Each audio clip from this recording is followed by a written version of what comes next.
The early morning mist still clung to the cobbled streets of Weatherfield, but within the dimly lit confines of the Allahan family home, a new kind of darkness had settled. Dev, having made his fateful call to the fixer, felt a cold dread seep into his bones, mingling with a perverse sense of relief. He knew he was stepping into a world he didn't understand, a world that promised to protect his family but demanded an unsettling price. The spectral figure of Jeff Metcalf, now a constant, chilling presence in Dev's peripheral vision, seemed to nod approvingly. Good, Jeff's voice, a silk-edged whisper, slithered into Dev's mind. Control is power. Fear is a tool.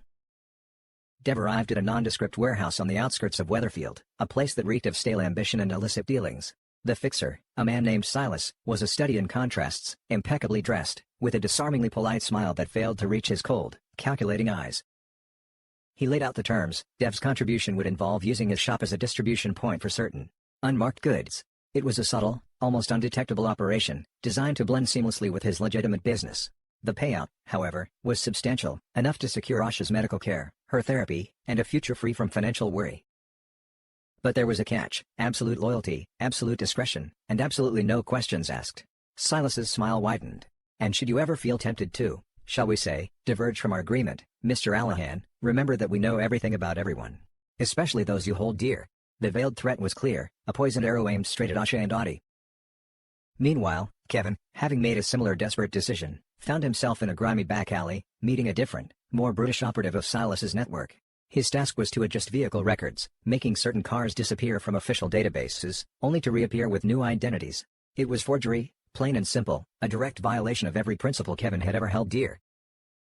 The operative, a hulking man named Brick, offered no pleasantries, only a thick envelope of cash and a warning: mess this up, and your garage won't be the only thing that gets stripped for parts. Kevin, his hands trembling, took the money. He looked at the picture of Jack on his phone, his son's bright, innocent smile a stark contrast to the darkness he was now embracing. "It's for you, son," he muttered, trying to justify the unforgivable. While his father descended into the underworld, Audie, still reeling from Asha's confession and his own sense of helplessness, found himself drawn to the new therapist's office Asha was due to visit. He wanted to understand, to find a way to connect with his sister, to be the support she needed.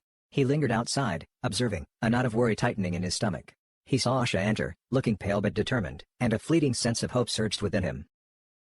However, as he waited, he noticed something else: a sleek, black car, tinted windows, idling down the street. It was too pristine, too out of place for this quiet residential area. And then, he saw him, Shadow, the young man Dev had confronted, slipping into the passenger seat before the car smoothly pulled away. Audie's blood ran cold. He knew Dev had forbidden him from interacting with Shadow, but this was different. This wasn't a chance encounter, this was a deliberate meeting. Audie, consumed by a protective fury, began to follow the car, a reckless determination in his eyes. His pursuit led him to a secluded industrial estate, a labyrinth of abandoned warehouses and shadowed corners. He watched from a distance as Shadow met with two other figures, men in dark suits, their faces obscured by the shadows. They exchanged what looked like a small package, and Audie's stomach lurched. Was this why Asha was in so much pain?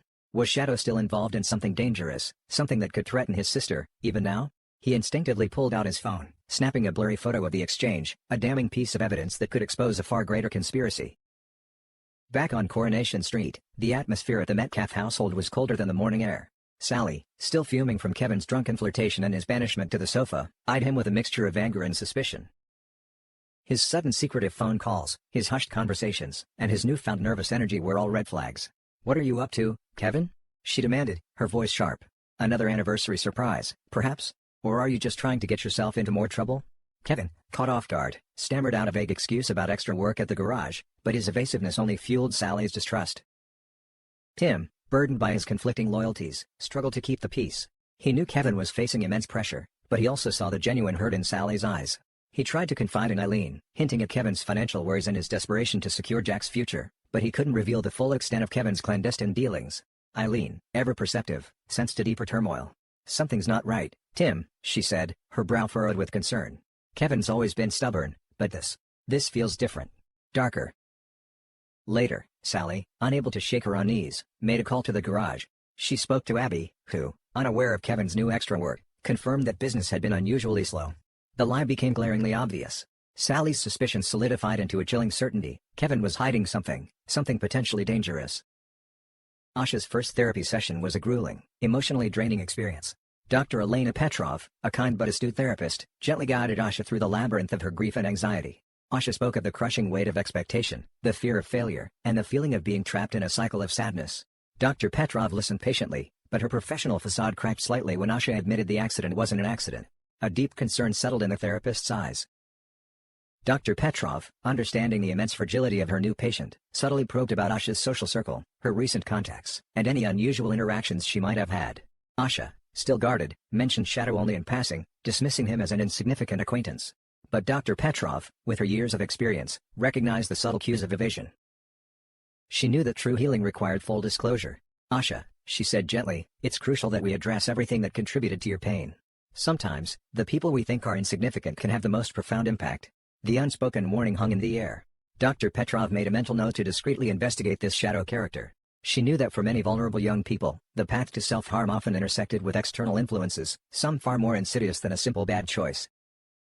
As the day drew to a close, a sense of foreboding hung heavy over Coronation Street. Dev, his phone buzzing with cryptic instructions from Silas, felt the invisible chains of his new partnership tightening around him. He looked at Asha's empty hospital bed, a pang of guilt piercing him. Had he done the right thing? Or had he merely exchanged one danger for another? Jeff's ghostly whisper resonated, no pain, no gain, Dev. No price too high for survival. Adi, armed with his blurry photograph and a burning sense of injustice, wrestled with what to do. Should he confront Shadow? Or should he go to the police, risking exposure for Asha? He knew the weight of his discovery could unravel everything. Kevin, meanwhile, sat alone in his darkened garage, the blood money spread out on his workbench. The smell of oil and grease, usually a comfort, now felt oppressive. He stared at the stack of counterfeit documents, his conscience screaming at him. How far was he willing to go to protect Jack? The episode concludes with a series of quick, dramatic cuts. Dev, alone in his shop, receiving a package that feels disturbingly out of place among his usual groceries. His face is a mixture of fear and grim resolve. Adi, hidden in his room, zooming in on the blurry photo of Shadow, a look of desperate determination on his face. Sally, at home, finding a hidden compartment in Kevin's toolbox, revealing a wad of unmarked cash and a strange, coded ledger. Her eyes widen in horror. Asha, in her hospital bed, having a terrifying nightmare, reliving the moments leading up to her overdose, only this time, a shadowy figure with familiar features seems to be guiding her hand. And finally, a new character, a mysterious woman with piercing eyes and an air of quiet authority, arrives on Coronation Street. She carries a discreet briefcase and makes a phone call, her voice low and menacing. Silas, I'm here. It seems your new recruits are already causing quite a stir.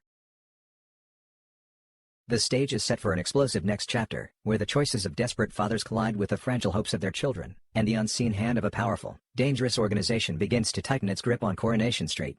The storm is brewing, and no one will be left untouched. The mysterious woman from the previous night, her name now revealed as Agent Thorne, moved with an unsettling efficiency through the bustling streets of Weatherfield. She wasn't just observing, she was dissecting, analyzing every flicker of activity, every hushed conversation. Her mission, to dismantle Silas's burgeoning criminal network, and the whispers reaching her intelligence indicated that Coronation Street had become an unexpected, yet pivotal, hub. She had already established a covert listening post in a rented flat overlooking the street, its windows draped to conceal the sophisticated surveillance equipment within. Her first target was the local constabulary. Meeting with a seasoned, but weary, detective inspector known for turning a blind eye to minor infractions, Agent Thorne presented irrefutable evidence of a new, highly organized criminal enterprise infiltrating the area, focusing on illicit goods and, more alarmingly, the manipulation of vulnerable individuals. The DI, initially dismissive, scoffed, Coronation Street? Please. We deal with petty thefts and domestic squabbles, not international crime syndicates. Thorne's gaze was unwavering, cold steel. This isn't just about drugs, Inspector. It's about control. And it starts with the vulnerable. Like a young paramedic student who recently attempted to take her own life. The DI's face paled, the implication of his negligence hanging heavy in the air. Thorne left him with a chilling ultimatum: cooperate or be exposed. Meanwhile, Dr. Elena Petrov, Asha's therapist, acted on her instincts. She discreetly reached out to a trusted colleague in social services, sharing her concerns about Shadow and the potential external pressures exacerbating Asha's fragile mental state. She emphasized the importance of a delicate approach, fearing that any heavy-handed intervention could push Asha further into isolation. Adi, fueled by a potent cocktail of fear and protective rage, found himself at a crossroads. He clutched the blurry photo of Shadow's illicit exchange, his mind racing. He knew he couldn't go to Dev, his father was too consumed by his own worries, and Adi instinctively felt that Dev, in his desperation, might inadvertently make things worse. And going to the police?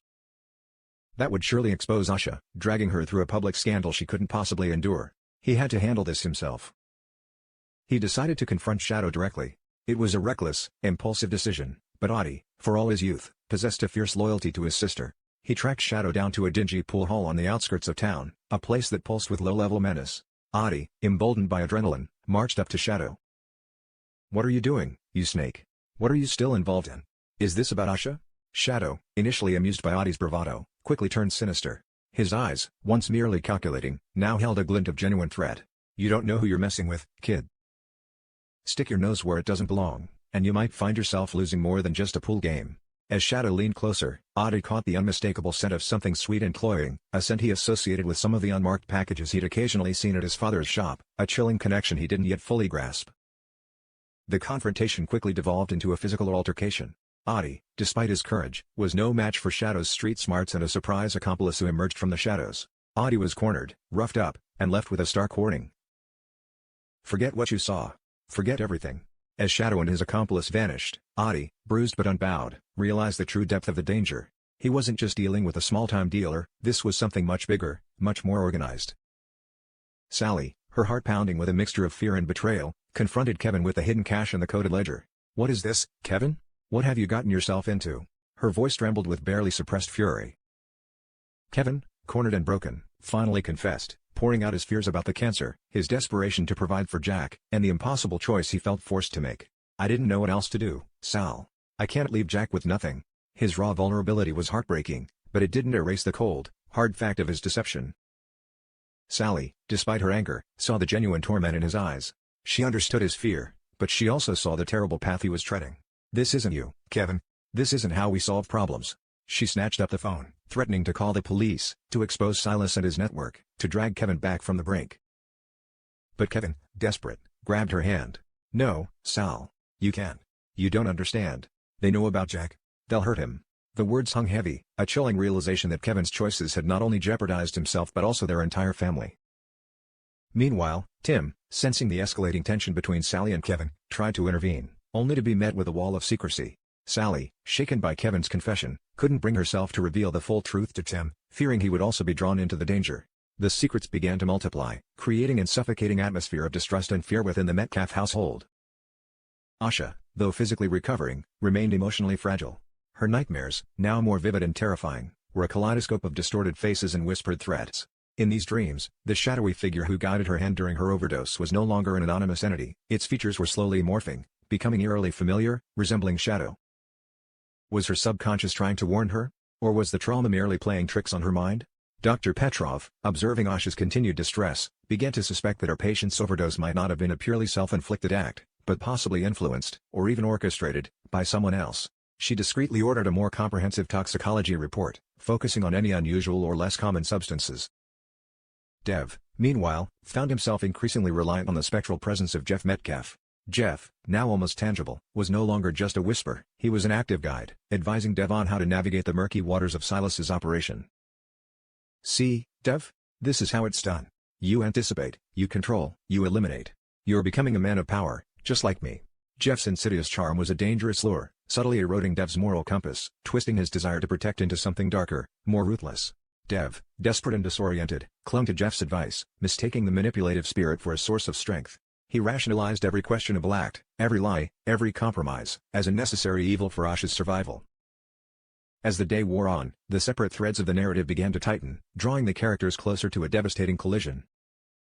Agent Thorne, having received the DI's begrudging cooperation, began to plant covert listening devices around the street, focusing on areas known to be frequented by Shadow and the Allahan's corner shop. She also initiated a background check on Dev Allahan, a name that had surfaced in connection with the new criminal activity.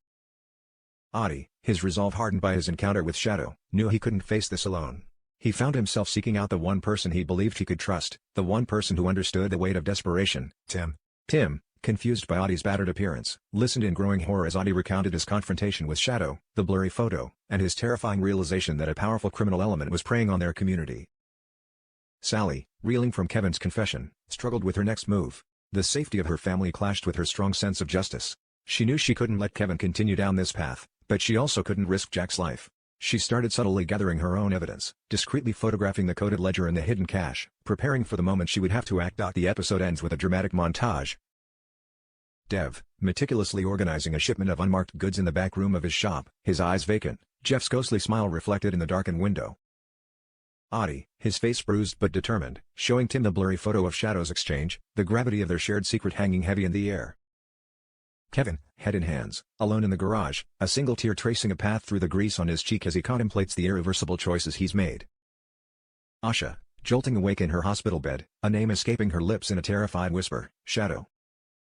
And finally, Agent Thorne, observing a live feed from one of her newly planted surveillance devices, a grim expression on her face as she watches Dev Allahan, a respected pillar of the community, meticulously sealing a package of illicit goods. "Got you," she mutters, her voice chillingly calm. The game has begun. The stage is now set for an explosive showdown, where the lines between good and evil blur, desperate choices lead to unforeseen consequences, and the residents of Coronation Street find themselves caught in the deadly crosshairs of a criminal underworld they never knew existed. The past is whispering, the present is treacherous, and the future holds nothing but the promise of an unraveling storm.